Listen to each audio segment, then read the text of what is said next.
I'm still on the floor of my office, but thank you for joining anyway. This is Shauna. This is Live the Season Life. I hope it's your new favorite food and lifestyle space.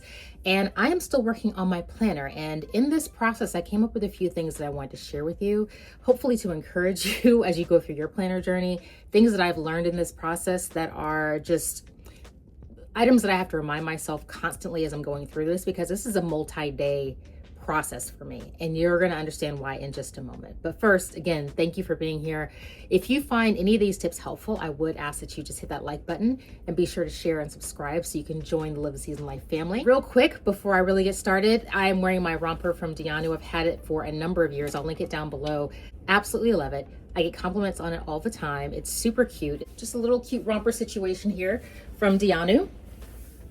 My earrings are by Nest Jewelry. I love these. I believe it's a 2.5-inch hoop. I have them in both silver and gold. I will link those as well. In terms of makeup, we're doing the bare minimum right now. I'm doing some mascara, and then also my lips. I have Peach Please by Minted Cosmetics, along with Cross the Line liner by Maybelline. So I'll link everything below in case you're curious.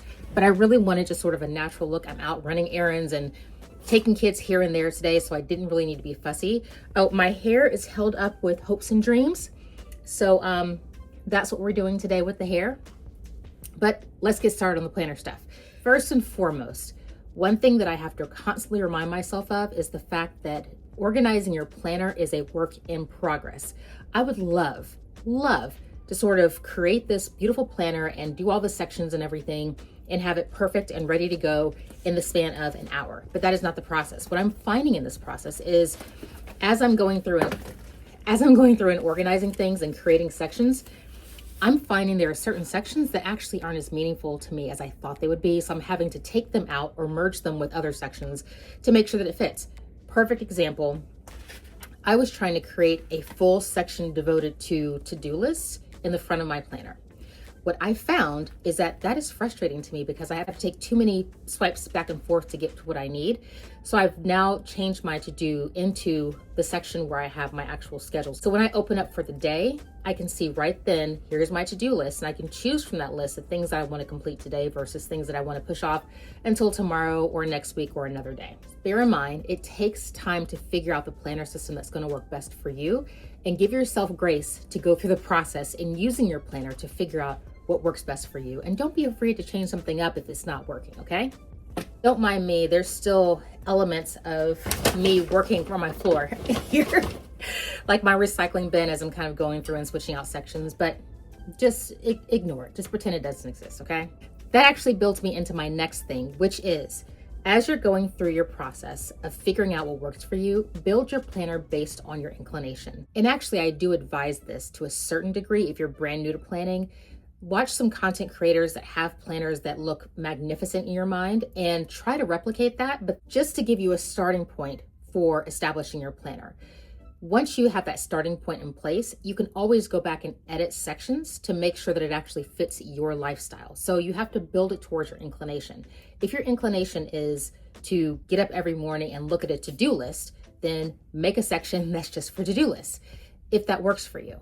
I know that Organized Money has a planner content video that I'll link below where she talks about using her to-do list in a particular section in her planner. And I thought that was a brilliant idea. But as I was building my planner, I realized that doesn't really work for me. My inclination is not to look at a to-do list. My inclination is to look at my schedule first and then look at my to-do list. So that is how I built and structured my planner. So you have to build it according to your inclination and how you typically work. The next thing I figured out in this process is it's important to imagine and create the planner that you need.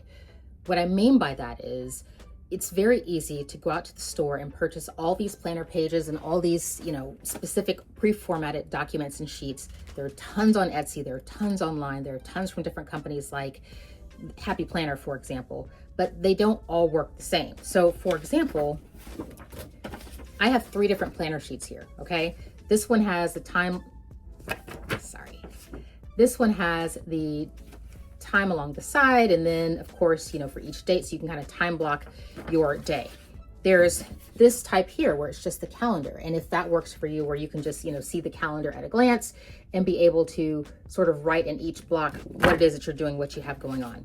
Then there's this type of planner where you have, today's date and then different projects, and then you have your today to-do list and different priorities that you have. Everything is kind of sectioned out in terms of what you need to do. Not all of these work for everybody.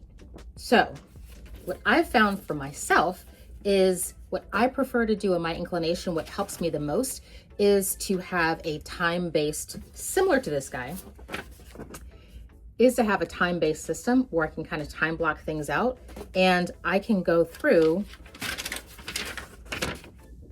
and I can create my own system for myself. Now, is this ideal to have to go and write out and create this sheet every single day? No, it's not. I try to do them on a weekly basis where I'm kind of mindlessly watching something on YouTube or on Netflix. I can go and very easily just sort of put these lines in. But this is what helps me, because I can write what my schedule is. I can write over to the side if there are any specific blocks of time, what I want to do during those blocks of time. And then I have extra notes down here that I can use. So that's what works for me. And what I found is, at least the way my brain works, is I have to physically see it in order to be able to use it.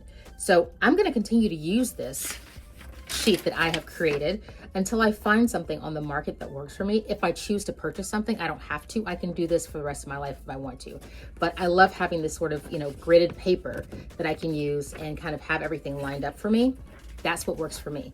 So you have to sort of imagine and create what it is that you need. Another thing that I created, if I go into my existing planner, which I will show you, don't worry, that reveal is coming. This here, I wanted to do a 12-month layout yearly calendar, and I saw some of these online, but honestly, I didn't feel like purchasing anything, and I'm trying to save my coins for something else that I want to purchase planner-wise. So I have these individual pages. This paper I purchased from Hobby Lobby. It was $2 for the paper. It was one large 12-inch by 12-inch sheet of paper that I cut down to fit the size of my planner. Okay, and then I use my handy dandy hole puncher to punch the holes in it for my ring binder that fits and that works and so on. But the part that I really created on this is I have another planner page. I found some planner paper that I wasn't going to use. And as you can see, it's just these 1, 2, 3, 4 boxes here with these lines, which is great. What I ended up doing was cutting out each one of these sections. So 1, 2, 3, 4, and I actually double side taped it to make my yearly layout. So for example, right here, I have for the rest of this year, July, August, September, October, November, December. Then I have space if I want to write some notes. And then I did the same for the first part of next year, the first half of next year, January, February, March, April, May, June. And then I have, as a reference here, this is a 2026 calendar if I want to see what days each of these dates fall on. So that was helpful to me to kind of create this. And honestly, it's backward. I put it in backwards, whatever, my mistake. So that was the way for me to create this 12-month layout for myself without having to spend any money and also using the things that I have, which leads me to the next point. It's important to use what you have at home to create what you think you need. Perfect example, using these planner sheets that I thought were not going to work in my planner to create something new that fits exactly what I need. Another thing that you can do is look outside the planner section in your store. So for example, I am a fan of ring binders and Happy Planner and things like that. You don't have to buy Happy Planner products to put it in your Happy Planner, to put it in your ring bound system. So I saw these list pads at either Staples or Office Depot, and what I'm going to do with these, because these are great for me for grocery shopping, I'm going to take these. I can very easily take these individually, use my hole puncher, and create something that fits my ring binder perfectly. Which actually leads me to my next point, which is invest in the hole punch that works for your planner system. I was so reluctant to spend, I think it was $25, $30 on the Happy Planner punch. I'm so glad I did. I use this all the time. Where it really comes in handy is whenever I receive documents or calendars or papers from my kids' school or extracurricular activities, it's very easy for me to take those items, punch them, and then insert them in my planner. So I highly recommend whatever planner system you're using, if it's a Happy Planner that does sort of these mushroom style holes, then grab your Happy Planner items. Certainly check Facebook Marketplace or any resale areas to find whatever it is that you think you need. But highly recommend, if it's not, it doesn't have to be this one, but whatever works for your planner system, that's what you should get. This is also helpful for taking random pages and creating new sections or dividers. I've created so many dividers for my planner. Another example of a divider that I created was this one right here. Using some paper that I picked up at Hobby Lobby, some specialty paper, cutting it down to size, and then punching the holes in it so that it fits perfectly in my planner. Two more items I want to talk about. The first of which is, it is okay to have more than one notebook as part of your planner system. What I mean by that is, this is my planner. This is the thing. I'm trying to not carry it around with me all the time, but it honestly feels like my emotional support sometimes. This is what includes my schedule. It has my brain dump. It has my to-do list. It has all those important things. And the reason that I do this is because my brain happens to work better when I'm physically writing things down. Yes, I know there are tools out there. Yes, I know there's a notes app. Yes, I know there's all kinds of AI bots and all kinds of things that can translate whatever's in your brain into whatever it is you think you want. But I need to think through writing. So that is why this is helpful to me. What I thought I was going to do is have my work notebook inside of this, so have it as a section within this notebook. But what I'm realizing is, if I do that, this is going to become so big and so unbearable that I'm not going to want to or be able to carry it around easily like I want to be able to. So I'm going to have a separate notebook that's devoted to all of my work notes, so I can just easily pack this away or keep it with my laptop. So whenever I'm at a work meeting or on a work call, I can easily take notes in this. And if there are any action items or to-do items that I feel like I need to put into my planner, when I go back and review my notes, I can just go ahead and transfer those items so they can go into my to-do list accordingly. I would love to be someone who can categorize and, compartmentalize my to-do list. My to-do list is a long running list of things. It may include kid items. It may include self-care items. It may include work items. It may include business development items. It may include items that have to do with family vacation. It's a list of everything. So the way my brain works is I have to literally dump all the stuff out of my mind, and then I can pick and choose what goes where and what the priorities are accordingly. Comment down below, how does your brain work when it comes to to-do lists? Can you easily take your to-do list and put it into certain buckets as you're thinking about it? Or do you have to dump it all out and then sort it all later? Let me know. I'm curious to know if I'm in the minority here. Okay, we're getting down to the last official one. Then I have a bonus coming up. This one, I've been on this for a long time. And if you followed me for any amount of time, you know what I'm going to talk about. And that happens to be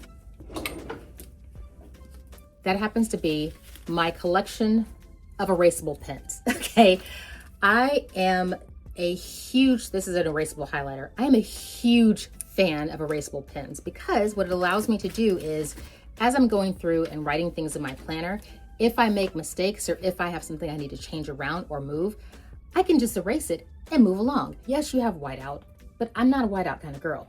I'm an erasable pen kind of girl.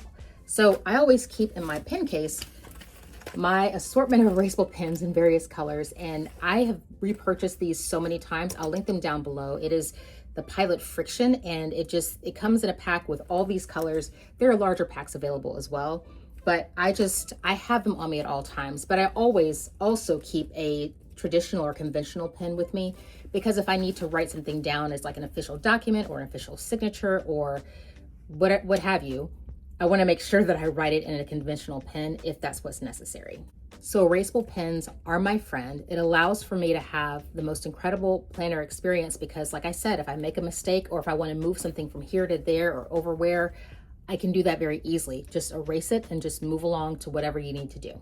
All right, now my bonus item, which happens to sort of kind of fall along the lines of imagine and create what you need, is of course to shop your house. And this is a perfect example. So I was watching somebody's video about planner and they were talking about their pen case. I used to have just a little rectangular bag where I kept my pens, which is fine. But I loved their pen case because what it had was when she opened it up, it was like this whole list of pens everywhere. Now, this was not originally a pen case. It was not. Originally, it only had this center strap right here. But because I was interested in having a pen case, I actually went as far as to put it in my cart, and then I deleted it right after because I'm like, wait a minute, I have this little thing that I got from Hobby Lobby on clearance last season, and I haven't actually used it to its full potential. So I started imagining, how could I make it into a pen case? And so I was able to use some elastic that I had in my sewing kit, and actually I hand sewed each, and it's not the best sewing job, I promise. Actually, let me take the pins out so you can see how I've created this, because I did not use a template. The only thing I did was I put in a pin in each section as I was sewing to make sure I was making the section large enough. But as you can see, I just took some black thread and I sewed the elastic strap here to start. Then I put a pin in, then I put a pin in the space. I used a marker to make a dot. As you can see, the little dot right here at the top and the bottom where I needed to start and stop stitching. And I put a line on the actual piece of elastic to indicate where on the elastic I need to sew, and I would sew. And then I put the pin in, test it, make sure it was right, take the pin out, and then I would put the pin into the next section and begin the process again until I got all the way to the end. And when I got to the end, I decided to leave this last section a little bit larger for whatever reason. It is what it is. And you'll notice, if you look up close, it is not straight across, okay? It is crooked. I should have actually measured here and there and done a straight line, but I didn't. And it's okay, because you know what? Nobody's using this but me, and nobody's gonna see it but me, and it doesn't have to be perfect because it's mine. But what's also important about this is that I was able to save myself 15 bucks buying a pen case because I used what I had in my house. This thing was floating around looking for a way to be used and a way to be loved, and I gave it a new life, a new purpose, and now I can proudly display it as my custom pen case to use for my planner. So when I take my larger planner around with me, I usually will have this pen case with me. So that way, if there's anything that I want to color code, which I'm not really big on color coding things necessarily, but sometimes I just like writing in a different color. Or if there's something I want to highlight in a certain area, I can underline it with my erasable pens accordingly. And then also in here, I just have, I have this little whiteout thing. There's no need for me to keep this because I don't really use it. I also have some binder clips that I put in here. I have this thing, I don't even know what it's called, but I picked it up at Hobby Lobby for like, I don't know, $1. And it's just really just a stencil of sorts. And then I have here some scissors, my handy dandy 6-inch ruler, some Post-it notes, nothing major, but it's fairly small. Oh, I didn't tell you about this. I'm sure you saw it. Right here, these are some stickers that I picked up from the Organized Money. I absolutely love these. So I just keep them in here as well. So whenever I need to use them, I can. I just tuck them underneath the pens and they fit quite well right here. And that's it. That's all I have. So use what you have to create what you need. That is a lesson here. So comment down below, let me know what you thought of this video. Were there any tips that I've found during my process that you find would be particularly helpful to you? Or are there any tips that you would give to me as I continue along this process? Because your girl is still working on this. Oh my gosh, I'm still working on this. And I've decided to give myself grace because I'm not continually working on this because I'm procrastinating or because I don't have it together. It's because I'm trying to create a system that truly works for me. And that is going to take me some time living through that system in order to create that system, if that makes any sense. So again, I do appreciate you for being here and watching this video. I am curious to hear your thoughts. Let's start a discussion down in the comments below. What are your thoughts and concerns about planners, how they fit into your life, how they coordinate and interface with perhaps your Outlook calendar if you have one of those for work, or your Google Calendar, whatever your calendar system may be. I'm curious to know, so let me know down in the comments. But thank you so much for being here. I appreciate you. I hope that you would consider subscribing to my channel. This is a new and growing channel, and I want you to be a part of it. So be sure to hit that subscribe button and share this with a friend. All right, take care, be well. I'll talk to you soon. Bye.